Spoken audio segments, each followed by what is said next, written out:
હવામાં અત્તર અને જૂના જમાનાના લાકડાની સુગંધ સાથે એક અસહ્ય તણાવ ભળેલો હતો.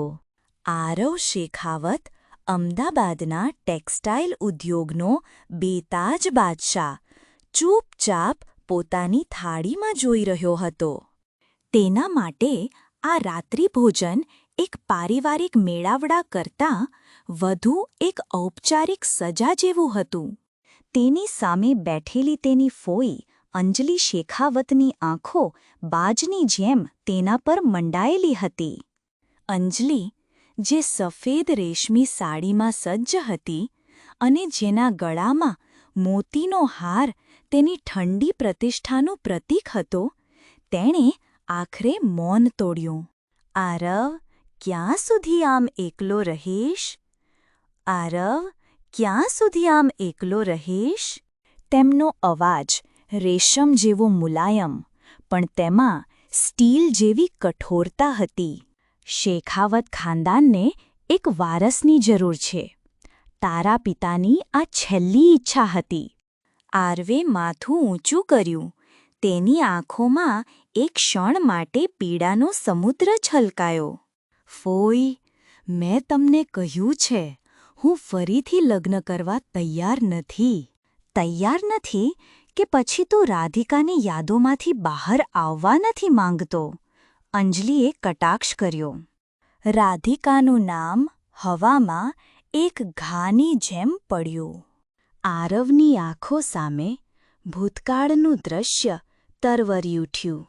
એક બંધ ઓરડો, પંખા સાથે લટકતી તેની પત્ની અને તેના હાથમાં એક ચિઠ્ઠી, જેમાં લખ્યું હતું, હું આ સોનાના પાંજરામાં શ્વાસ નથી લઈ શકતી. એ મૃત્યુ અકસ્માત ન હતું. એ આ હવેલીની ઊંચી દિવાલો અને ખોખલી પ્રતિષ્ઠાએ કરેલી હત્યા હતી. અને આ સત્ય માત્ર આરવ જાણતો હતો. મારે વારસ જોઈએ, પણ એ માટે લગ્ન જરૂરી નથી, આરવે દ્રઢતાથી કહ્યું અને ટેબલ પરથી ઊભો થઈ ગયો. તેની પીઠ પાછળ અંજલિનો ગુસ્સાથી ભરેલો ચહેરો રહી ગયો. તેની પીઠ પાછળ અંજલિનો ગુસ્સાથી ભરેલો ચહેરો રહી ગયો. બીજા દિવસે તેના વકીલ અને મિત્ર રોહનની ઓફિસમાં આરવે પોતાની યોજના રજૂ કરી. મારે એક સરોગેટ મધર જોઈએ, રોહન. એક એવો કરાર જે લોખંડ જેવો મજબૂત હોય. બાળક પર માત્ર મારો હક રહેશે. તેની માં કોણ છે, એ દુનિયામાં કોઈ જાણશે નહીં. એ દુનિયામાં કોઈ જાણશે નહીં. રોહને ચિંતાતુર નજરે તેની સામે જોયું. આરવ, આ બહુ જોખમી છે. અને તારા પરિવાર? મારા પરિવારને આમાંથી દૂર રાખવાની જવાબદારી તારી છે. આરવે તેનો વાક્ય કાપ્યો. મને પરિણામ જોઈએ, બસ. એ જ સાંજે શહેરના જૂના વિસ્તારમાંથી પસાર થતી વખતે તેની મોંઘી ગાડીની બ્રેક અચાનક વાગી. એક યુવતી તેની ગાડીની સામે આવતા માંડ બચી હતી. તે નીચે પડી ગઈ હતી, પણ તેનું ધ્યાન પોતાના શરીર કરતાં વધુ રસ્તા પર વેરવિખેર પડેલા નાના ચિત્રોને બચાવવામાં હતું. એ મીરા હતી.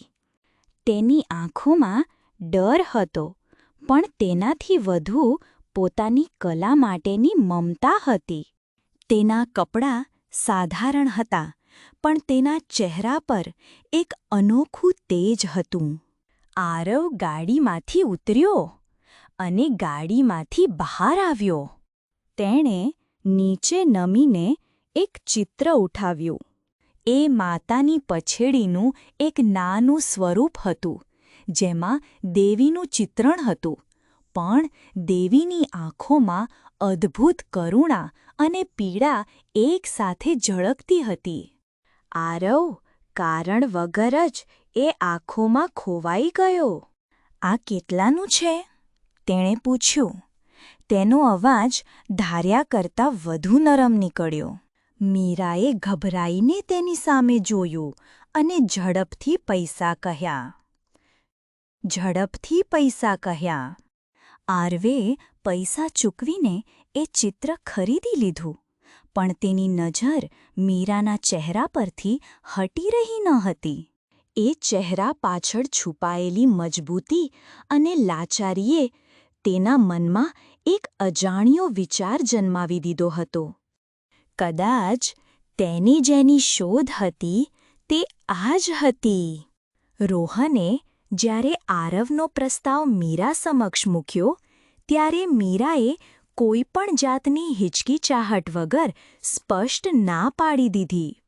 હું મારી જાતને વેચવા તૈયાર નથી, ભલે મારી પાસે કાલે ખાવા માટે 1 રૂપિયો પણ ન હોય, તેણે દ્રઢતાથી કહ્યું. તેની આંખોમાં અપમાનનો ભાવ હતો, પણ સાથે જ ખુમારી પણ હતી.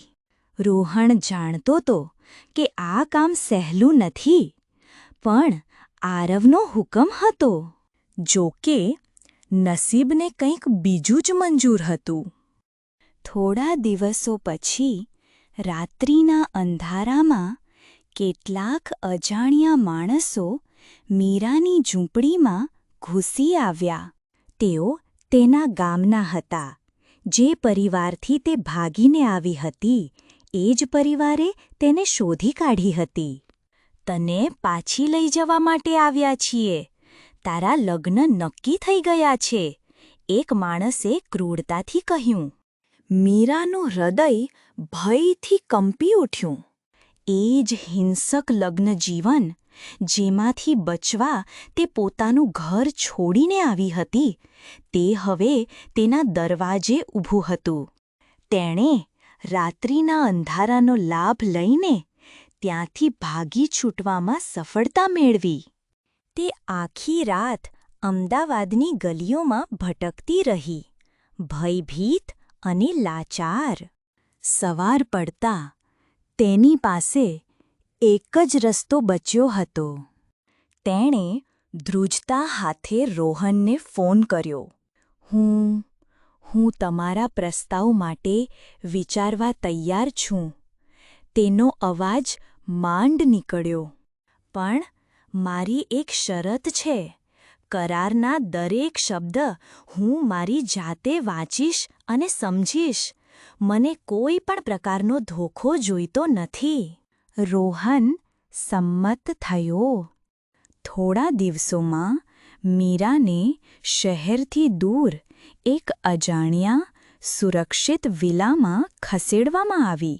એ ઘર સુંદર હતું, બધી સુવિધાઓથી સજ્જ, પણ મીરા માટે એ સોનાનું પાંજરું હતું. તેની સ્વતંત્રતા છીનવાઈ ગઈ હતી.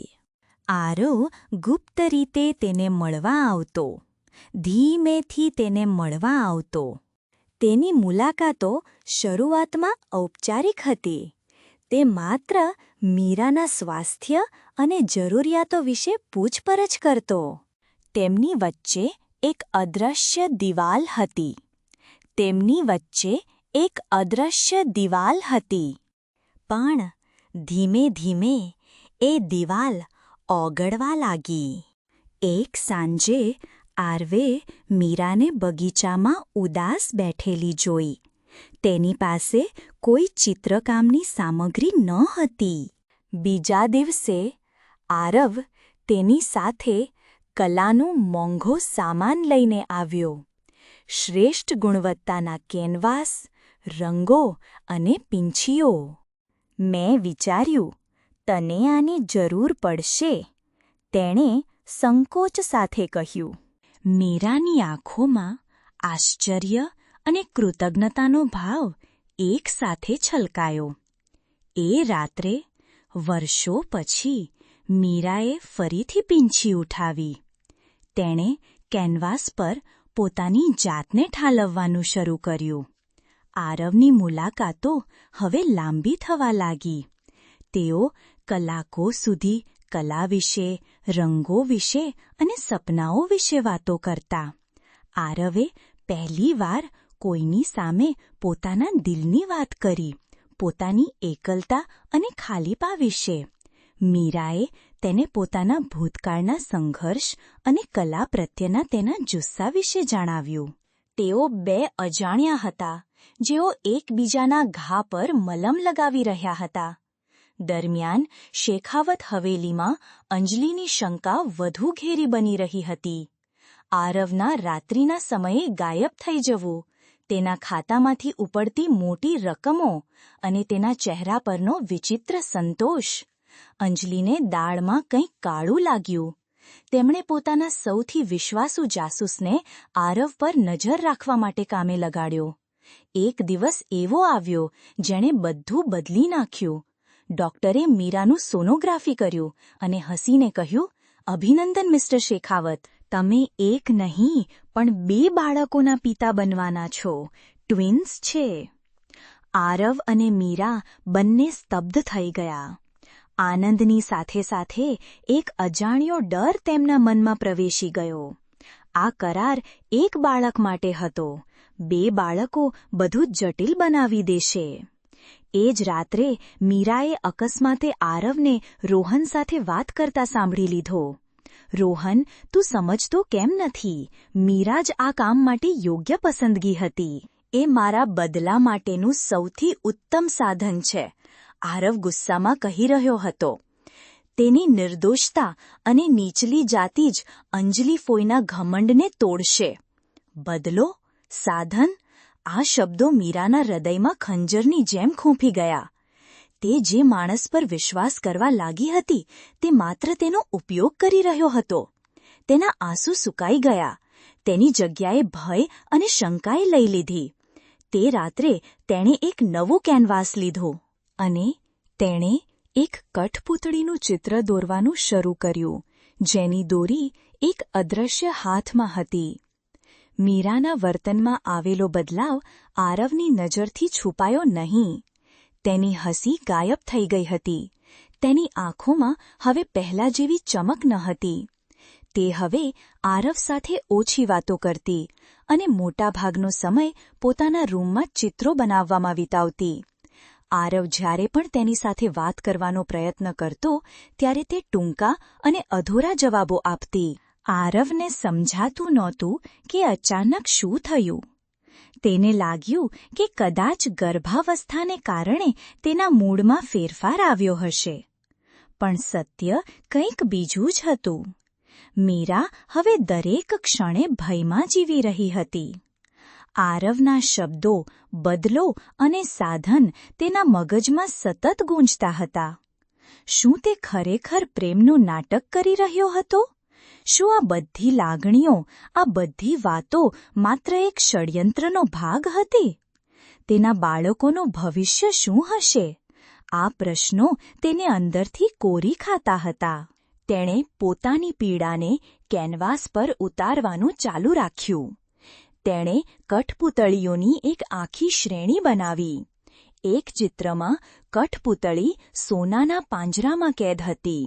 બીજામાં તે અરીસામાં પોતાનો ચહેરો જોતી હતી, પણ અરીસામાં કોઈ બીજાનો ચહેરો દેખાતો હતો. દરેક ચિત્ર તેની વેદના અને દ્વિધાની કહાણી કહેતું હતું. દરમિયાન અંજલિનો જાસૂસ આરવની પાછળ પડછાયાની જેમ ફરી રહ્યો હતો. આખરે તેણે એક ગુપ્ત વિલા શોધી કાઢ્યો. તેણે દૂરથી આરવને એક ગર્ભવતી સ્ત્રી સાથે બગીચામાં હસતા બોલતા જોયો. અંજલિને જ્યારે આ ખબર મળી ત્યારે તેમનો ગુસ્સો 7મા આસમાને પહોંચી ગયો. એક નીચલી જાતિની છોકરી મારા ભત્રીજાના સંતાનની માં બનશે? અશક્ય! તેમણે તરત જ ગાડી તૈયાર કરવાનો હુકમ કર્યો. તેમનો ઈરાદો એ છોકરીને તેની સાચી જગ્યા બતાવવાનો હતો.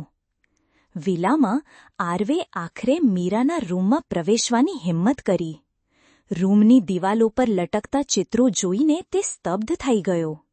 કઠપૂતળીઓની એ શ્રેણી, દરેક ચિત્રમાં દેખાતી પીડા અને લાચારી, તે તરત જ સમજી ગયો. મીરાએ તેની અને રોહનની વાતચીત સાંભળી લીધી હતી. તેના હૃદયમાં પછતાવાનો તીવ્ર ડંખ વાગ્યો. તેણે મીરાના ખભા પર હાથ મૂક્યો. મીરા, હું? મીરાએ ઝટકાથી તેનો હાથ હટાવી દીધો. દૂર રહો મારાથી. તેની આંખોમાં આંસુ અને ગુસ્સો બંને હતા. હું તમારી કઠપૂતળી નથી, મિસ્ટર શેખાવત. તમે મારો અને મારા આવનારા બાળકોનો ઉપયોગ તમારા બદલા માટે ન કરી શકો. આરવને સમજાયું કે હવે સત્ય કહેવાનો સમય આવી ગયો છે. હા, શરૂઆતમાં મારો ઈરાદો બદલો લેવાનો જ હતો. તેણે પ્રામાણિકતાથી કબૂલ્યું. તેણે મીરાને રાધિકાના મૃત્યુનું સાચું કારણ જણાવ્યું. કેવી રીતે અંજલિના દબાણ અને તાનાશાહીએ રાધિકાને આત્મહત્યા કરવા મજબૂર કરી હતી. હું એ સિસ્ટમને તોડવા માંગતો હતો જેણે મારી પત્નીનો ભોગ લીધો, અને મને લાગ્યું કે તું, તારી સાદગી અને તારી કલા એમના ઘમંડ પર સૌથી મોટો પ્રહાર હશે. તેણે મીરાના હાથ પકડી લીધા. પણ હું ખોટો હતો, મીરા. તને મળ્યા પછી, તારી સાથે સમય વિતાવ્યા પછી હું બદલાઈ ગયો. મને તારાથી પ્રેમ થઈ ગયો છે. આ બદલો હવે મારા માટે કોઈ મહત્વ નથી રાખતો. મારા માટે માત્ર તું અને આપણા બાળકો મહત્વના છો. તેની આંખોમાં સચ્ચાઈનો રણકો હતો. મીરા તેની આંખોમાં જોઈ રહી હતી. તેના મનમાં વિશ્વાસ અને અવિશ્વાસ વચ્ચે યુદ્ધ ચાલી રહ્યું હતું. અને બરાબર એ જ ક્ષણે રૂમનો દરવાજો જોરથી ખુલ્યો. સામે અંજલિ શેખાવત ઊભા હતા. તેમની આંખોમાં આગ હતી. તો આ છે એક કઠપૂતળી, જેના માટે તે શેખાવત ખાનદાનની ઇજ્જત દાવ પર લગાવી દીધી. તેમનો અવાજ ઝેરથી ભરેલો હતો. ત્રણેય જણ એકબીજાની સામે ઊભા હતા. એક તરફ પ્રેમ અને પસ્તાવો હતો, બીજી તરફ નફરત અને ઘમંડ, અને વચ્ચે હતી મીરા, જેનું ભવિષ્ય અને જેના બાળકોનું ભવિષ્ય દાવ પર લાગેલું હતું. અંજલિ મીરા તરફ આગળ વધ્યા. તારી હિંમત કેવી રીતે થઈ? એક ગલીની છોકરી શેખાવત ખાનદાનનું લોહી પોતાની કોખમાં રાખવાની? તેમણે મીરાના ભૂતકાળ વિશે એવી ખોટી અને અપમાનજનક વાતો કહેવાનું શરૂ કર્યું જે સાંભળીને કોઈ પણ પથ્થરદિલ માણસ પણ પીગળી જાય. તને શું લાગ્યું આ તને પોતાની પત્ની બનાવશે? તું માત્ર એક વાપરવાની વસ્તુ છે. દરેક શબ્દ એક ચાબુકની જેમ મીરા પર પડી રહ્યો હતો. આરવ વચ્ચે પડ્યો. બસ કરો ફોઈ, એક શબ્દ પણ વધુ નહીં. તું મને રોકીશ? અંજલિ હસ્યા. આજે તારે નિર્ણય લેવો પડશે, આરવ. કાં તો આ ખાનદાનની દોલત અને ઇજ્જત, અથવા આ ગંદી ગલીની છોકરી અને તેના ગેરકાયદેસર બાળકો. આરવ, મીરા અને અંજલિ વચ્ચે તંગદિલી ચરમસીમાએ હતી. અચાનક મીરાના ચહેરા પર અસહ્ય પીડાનો ભાવ આવ્યો. તેણે પોતાનું પેટ પકડી લીધું. આહ! તેના મોઢામાંથી દર્દભરી ચીસ નીકળી. તેને પ્રસવની પીડા શરૂ થઈ ગઈ હતી. ક્ષણભર માટે રૂમમાં સંપૂર્ણ શાંતિ છવાઈ ગઈ. અંજલિનો ક્રોધિત ચહેરો, આરવની ચિંતા અને મીરાની પીડા, બધું જ સમયમાં થીજી ગયું હોય એવું લાગ્યું.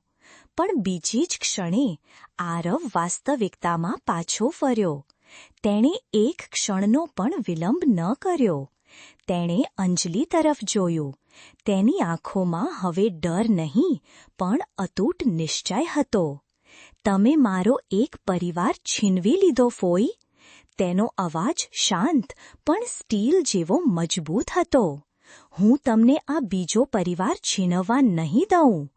આટલું કહીને તે મીરા તરફ ફર્યો. તેણે અત્યંત સાવધાનીથી અને પ્રેમથી મીરાને પોતાના હાથોમાં ઉઠાવી લીધી. અંજલિ સ્તબ્ધ થઈને જોતા રહ્યા. તેમનો ભત્રીજો, જે હંમેશા તેમની સામે માથું ઝુકાવતો હતો, તે આજે તેમની સામે બળવો કરી રહ્યો હતો. આરવ, તું આ શું કરી રહ્યો છે? તું આ ખાનદાનને બરબાદ કરી દઈશ. તે ચીસો પાડ્યા. પણ આરવે તેમની વાત પર ધ્યાન ન આપ્યું. તે મીરાને લઈને દરવાજા તરફ આગળ વધ્યો. આ ખાનદાન ઈંટો અને પથ્થરોથી બનેલું છે ફોઈ. મારો પરિવાર મારા શ્વાસથી બનેલો છે. આ તેના અંતિમ શબ્દો હતા. તેણે અંજલિના અહંકાર અને ધમકીઓને પાછળ છોડી દીધા અને મીરાને લઈને ગાડી તરફ દોડ્યો. હોસ્પિટલનો રસ્તો આરવ માટે જીવન અને મૃત્યુ વચ્ચેના સંઘર્ષ જેવો હતો. એક હાથથી તે ગાડી ચલાવી રહ્યો હતો અને બીજા હાથથી તેણે મીરાનો હાથ મજબૂતીથી પકડી રાખ્યો હતો. મીરા દર્દથી કણસી રહી હતી, પણ તેની આંખોમાં આરવ માટે વિશ્વાસ હતો. હોસ્પિટલમાં બધું જ ઝડપથી થયું. મીરાને તરત જ લેબર રૂમમાં લઈ જવામાં આવી. આરવ બહાર બેચેણીથી આટા મારી રહ્યો હતો. દરેક ક્ષણ તેને એક યુગ જેવી લાગી રહી હતી. કલાકો પછી નર્સ બહાર આવી અને તેના ચહેરા પર સ્મિત હતું.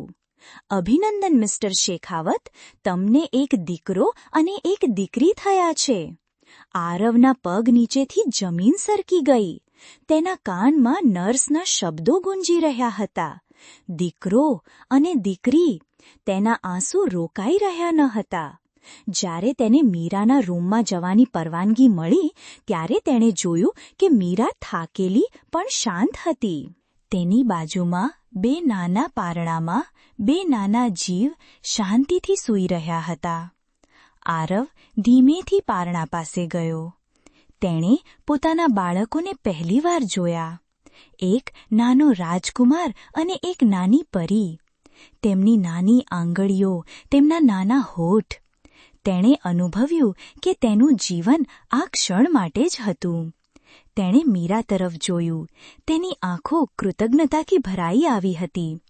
આભાર મીરા, મને આ દુનિયાની સૌથી મોટી ખુશી આપવા માટે. મીરાએ હળવું સ્મિત કર્યું. આપણા બાળકો આરવ. એક શબ્દ આપણાએ તેમની વચ્ચેની બધી દિવાલો તોડી નાખી. તેમની વચ્ચે હવે કોઈ કરાર નહોતો, કોઈ બદલો નહોતો. માત્ર શુદ્ધ પ્રેમ અને એક નવો પરિવાર હતો. તેમણે સાથે મળીને બાળકોના નામ રાખ્યા. દીકરાનું નામ કબીર રાખ્યું, જેનો અર્થ થાય છે મહાન, અને દીકરીનું નામ માયરા રાખ્યું, જેનો અર્થ થાય છે પ્રિય. થોડા દિવસો પછી જ્યારે મીરા અને બાળકો ઘરે આવવા માટે તૈયાર હતા, ત્યારે આરવે એક મોટો નિર્ણય લીધો. તેણે રોહનને ફોન કરીને એક પ્રેસ કોન્ફરન્સ બોલાવવા કહ્યું. સમય આવી ગયો છે રોહન, દુનિયાને સત્ય જણાવવાનો. પ્રેસ કોન્ફરન્સમાં દેશના બધા મોટા મીડિયા હાઉસ હાજર હતા. બધા એ જાણવા ઉત્સુક હતા કે આરવ શેખાવત શું જાહેરાત કરવાના છે. આરવ સ્ટેજ પર આવ્યો. તેનો ચહેરો શાંત અને દ્રઢ હતો. આજે હું તમને મારા પરિવાર સાથે પરિચય કરાવવા માંગુ છું, તેણે માઇકમાં કહ્યું. બધા આશ્ચર્યચકિત થઈ ગયા અને પછી આરવે જે કહ્યું તેનાથી સમગ્ર બિઝનેસ જગતમાં ભૂકંપ આવી ગયો. તેણે શેખાવત સામ્રાજ્યના વારસદાર તરીકેના પોતાના પદ પરથી રાજીનામું આપવાની જાહેરાત કરી. હું એ સંપત્તિનો ત્યાગ કરું છું જે માનવતા અને પ્રેમ કરતાં પ્રતિષ્ઠાને વધુ મહત્વ આપે છે. પછી તેણે રાધિકાના મૃત્યુ પાછળનું સત્ય ઉજાગર કર્યું. તેણે અંજલિ શેખાવત દ્વારા કરવામાં આવેલા માનસિક અત્યાચારના પુરાવા રજૂ કર્યા, જેમાં રાધિકાની છેલ્લી ચિઠ્ઠી પણ સામેલ હતી. શેખાવત ખાનદાનની ઇજ્જત ધૂળમાં મળી ગઈ અને અંતે તેણે ગર્વથી જાહેરાત કરી. અને આ છે મારી પત્ની મીરા અને મારા બાળકો કબીર અને માયરા. આ મારો અસલી વારસો છે. આ મારો પરિવાર છે. તેણે મીરાનો હાથ પકડ્યો અને તેને સ્ટેજ પર લઈ આવ્યો. કેમેરાની ફ્લેશલાઇટ ચમકી રહી હતી, પણ મીરાની આંખોમાં હવે ડર નહોતો. તે ગર્વથી આરવની બાજુમાં ઊભી હતી. 1 વર્ષ પછી ગોવાના એક શાંત દરિયા કિનારે એક નાનું સુંદર ઘર હતો.